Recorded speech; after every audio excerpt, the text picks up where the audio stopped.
Senior Foreign Policy Advisor for the Committee for Responsible Foreign Policy. She's a TV correspondent, CW6 News San Diego, One American News Network. Her website, thekdreport.com. Kimberly, how are you? I'm fine. How about yourself, Chuck? Pretty good. Seems like we're on a slanted schedule for some reason. Oh, that's right. Yes, we are. It's Wednesday. I love it every time you're on, though. So. Okay. Well, let me start out with this because we have I have some breaking news, kind of. So, on the report and what we're going to discuss today, what I sent to you, we started out by saying they're trying to use the U.S. Capitol riots as an excuse to criminalize dissent and banish conservative voices from the public sphere.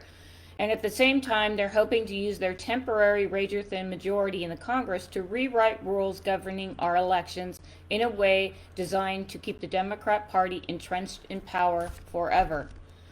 Just breaking now across the news wires, DHS has issued a national terrorism advisory, and they state in this advisory that has just been published that the bulletin today, after consultation with the intelligence community and law enforcement partners, there is currently a heightened threat of environment across the United States that is likely to persist for the coming weeks.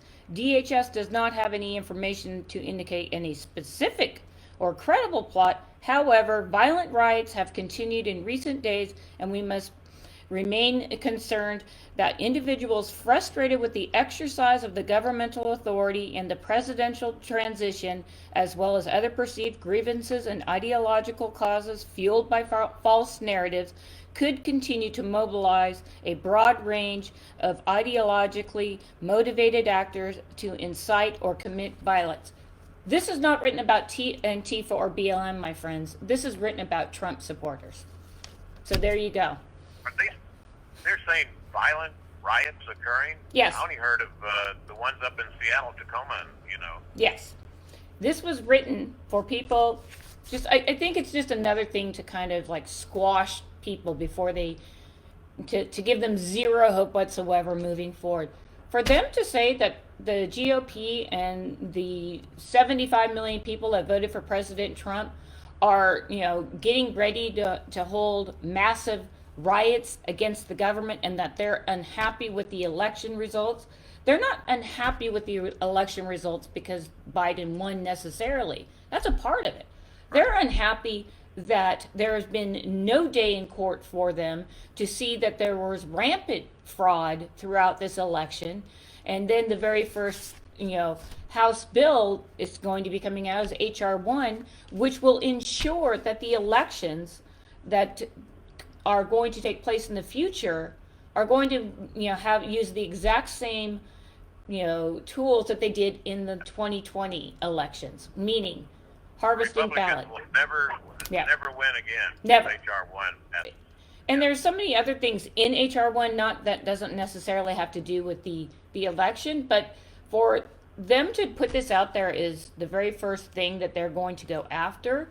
It's appalling because it's telling Americans, we don't care if you're dead. Forget about that. You go ahead and vote.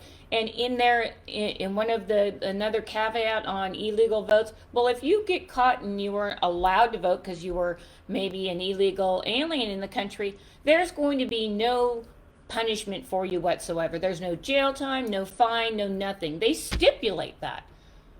So, and then also using, the DMV to send out automatic ballots, to be able to print your own ballots at home. Can you believe that?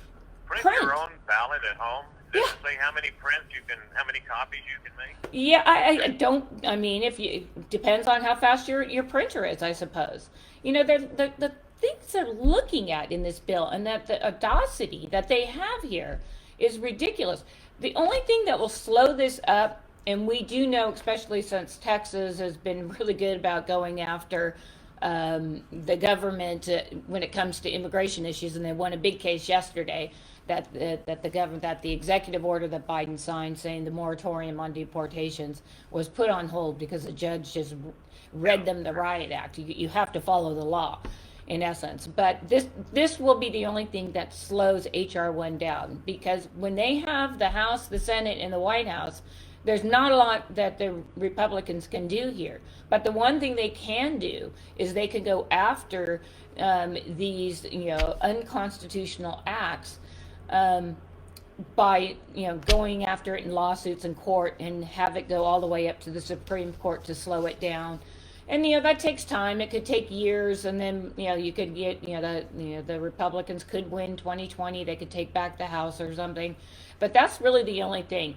And for Americans out there thinking that the Democrats have they're just trying to ensure that everybody votes and that everybody gets their vote counted, and that, I mean, how naive do you have to be? And you're completely usurping the state rights in all of this, and that's one of the bases. That's why we're a republic. We're not a democracy. We're a republic. It's already sounding like it's sounding like their bottom line is you will obey or else. Exactly. Just sounding a lot like Hitler. Kimberly, Yeah. I got to tell you, there's one thing here. I used to joke about, who knows, one of these days, the Democrats are going to be saying, hey, you're going to be able to vote on TV, or just pick up your computer and we'll let you vote just like that. Here is this number one on your talking points today: Internet-only registration with electronic signature submission. Now, here we are talking about high-tech, and how they, can screen anybody or cancel anybody or whatever, and they're going to talk about, signature submission on the Internet. Yeah. That sounds a little shaky. The other thing I wanted to ask you is number 2 is banning the requirement to provide a full Social Security number for the voter registration. They said you only have to have whatever it is, the last 4 numbers.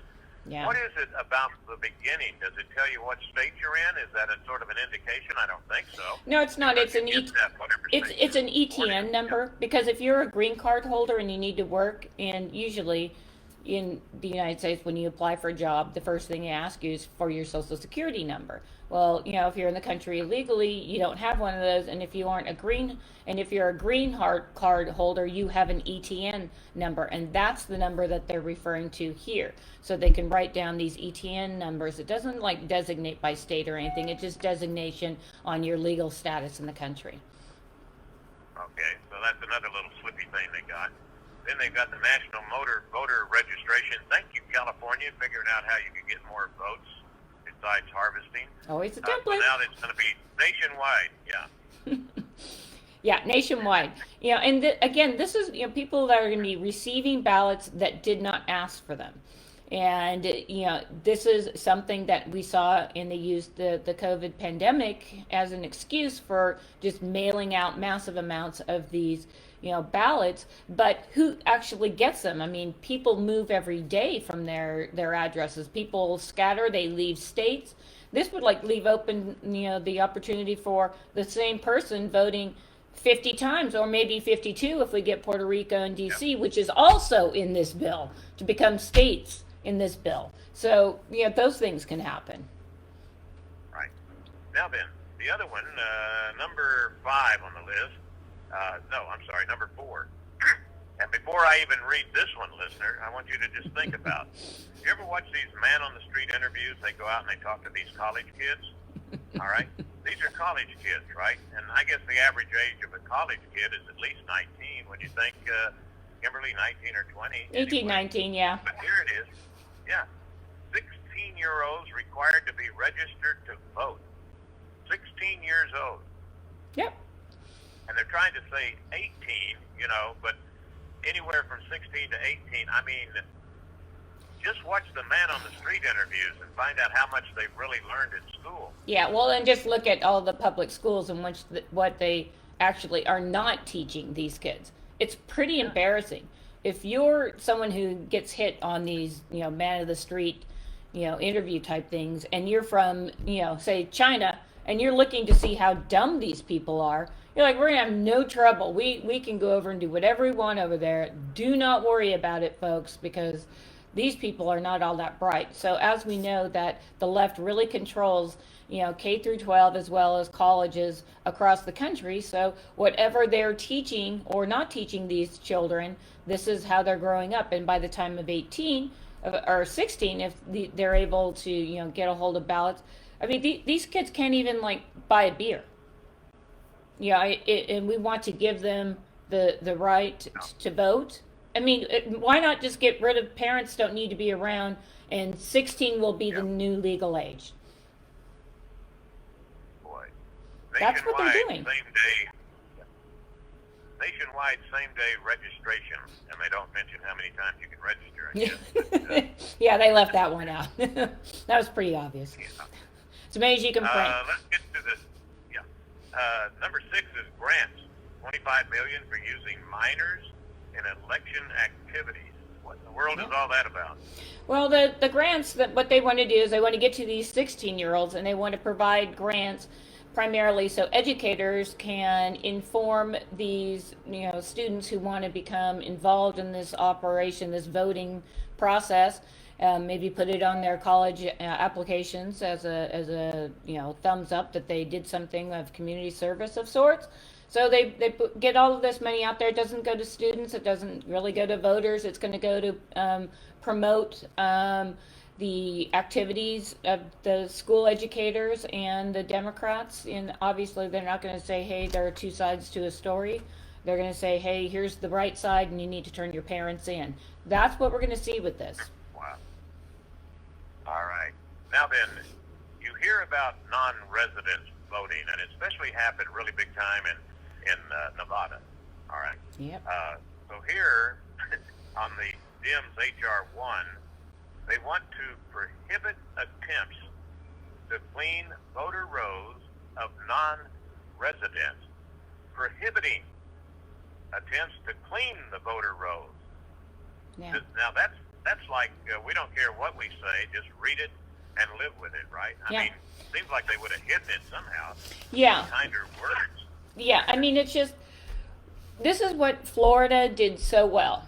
And when I was down there last week, they actually, I met with a couple of different people down there, and the one group was the supporter of the President Trump. They actually got out into every community.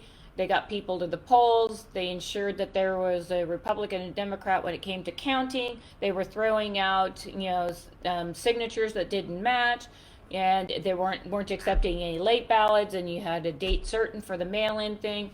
And so they did an incredible amount of grassroots, efforts on this in Florida. And this is why we saw, Florida come in for President Trump, like at 11 o'clock at night. It was over. The votes were all counted. They had everything ready to go. And in some of the other swing states that didn't turn out like that, and they had those shenanigans in the middle of this night that changed the vote count dramatically, they didn't allow, both parties to be in the room when this was taking place. So in essence, what, this part of if HR 1 passes, what they will do is they'll go to Florida and say, you know what? You need a state ID to vote. I'm sorry, you can't ask that anymore. So throwing out all of those laws, and you must abide by what the federal government is telling you and what you can and can't do. You can do same day, go in and register the same day and vote the same day. These are things that are open to, mass fraud. It's something that Florida had under control because their grassroots organizations did such an incredible job and so much hard work to ensure that the vote was not fraud-free, because obviously there's going to be some fraud, but it was a small part of their thing. They should be the model for what we need to do in all 50 states. In all 50 states, they need to go to Florida, and they ought to see exactly what they did, and that should be the template for other states moving forward if they want to have a free and fair election. I don't suspect the blue states do, but it's there, and it's a proven model down there. Yeah, a lot of people from California going there, they found out, you got palm trees too, huh? Yeah, we got a beach, yeah. Yeah. You don't like earthquakes? We'll give you hurricanes. Hey, by the way, you went to Florida, and I know you're a great golfer, so did you do any golfing down there? Did you run into the orange man on his golf course? Or no golfing. No golf clubs allowed. No golf clubs. No golfing. Just all work. No play. And talking about all this stuff about, cleaning up the roads and that you don't have to do this, don't do that. Just wait till, you get pulled over and say, I don't have to show you no stinking license, Yeah. It happens in California all the time. Yeah, we got 1 minute before the break. How about number 9? Get on this one. Murderers and rapists can vote, even at the same time, I guess. Well, you know what? And not only that, but if they're still in prison, they can vote. So, I mean, we have laws in place, and there's got to be some sort of penalties when you commit crimes, and those are actually, the crimes of the highest order. And if you're not going to lose your right to vote and have to earn that back, then again, we're not a country of laws anymore, just like we're not going to be a country of borders, which means we are just no longer a country. And it's scary to see this, but you would... I know, terrible. Okay, murderer and rapists can vote. Mandatory early voting. Very little time here on the other side of this. Okay. Let's get to the really big one here, okay? Number 11. Nationwide vote by mail. Ban on ballot protection measures. Legalizing limited ballot harvesting. That means they can go into all these nursing homes and say, here, we'll fill it out for you. And give, well, you're printing it at home. Yeah. So you don't even need to go in there, I guess. That'll help too. I'll tell you. Yeah, that's the trouble with all of this. It takes away all the security and opens up even more fraud to take place. And when people see at the top, we talked about DHS, issuing a national terrorism, act there. And you know what? I mean, we still have more than 7,000 National Guard sitting in the district right now, and presumably they're going to be here. They've been, asked to stay around until after March because they think that, when they have Trump's, sham impeachment, part 2 up at the Senate, that, again, that the Republicans are going to go down and riot and things are going to be a wreck. And it's not going to happen, A, but B, it just shows you that they're trying to, take this narrative. They're trying to put it down people who, don't understand the intricacies of all of this. And these people will now go, oh my God, those Republicans are bad. They have to keep the National Guard there. What kind of narrative does that say to people? And I think what it says is that, the Democrats are in it and they mean business when they say they want to be the only ones ruling the United States of America. Boy, yeah. And number 12, listener, we've tried it forever and ever and ever to get voter ID, and they're never going to accept it. So that's in the bill now. Yep. Banning voter ID. Yeah. And then the road work towards statehood for D.C. and a couple of other territories. See, that takes care of the Electoral College vote. It does, because it also provides 2 of them with Puerto Rico and the District of Columbia here, 2 extra senators each. So that gives the Dems basically 4 more senators, and hopefully this bill goes down and there are enough Democrats that actually love this country and don't want to see it go down. I have no idea what will happen in the end, but people have to stay engaged. People still have to vote. They've got to stay engaged, and the only way to do this is to show your voice through quiet, peaceful protesting, if you will, and going to the ballot box and putting your vote in. Now, here's one, and we got a minute left. Complete congressional takeover of redistricting. I keep telling people, the larger your population, okay, the more representatives you'll have in that state. Is that right? Yeah, absolutely. Plus, if they redistrict so and they if do you it bring in 1 billion people from other countries, there goes your voting power. Go ahead. Yes. There you go. See, you don't even need me on the show, Chuck. You know this. I need you always. And every once in a while when I'm scrolling through Facebook, I run across the one with Christmas. And I remember I couldn't open up it around Christmas time. And I'm thinking, my goodness, what a lovely outfit she has on. And anyway, there you go. And you're going to be back Monday, right, on Monday. Your usual time? Yes. All right. But if something breaks, we might have her on early again because she's our roving reporter, unless she's swinging. And when I say that, it means a golf course, a golf club. Okay. Boy, boy, I'll tell you, I washed my tongue last night, and I just can't do anything with it. Okay, so there, you heard that one. Well, Kimberly Dvorak, D-V-O-R-A-K, and as I said, this will be on her KDReport.com a little bit later, and usually streaming live on Facebook until they catch her. Alrighty. They haven't caught her yet. Thanks, Chuck.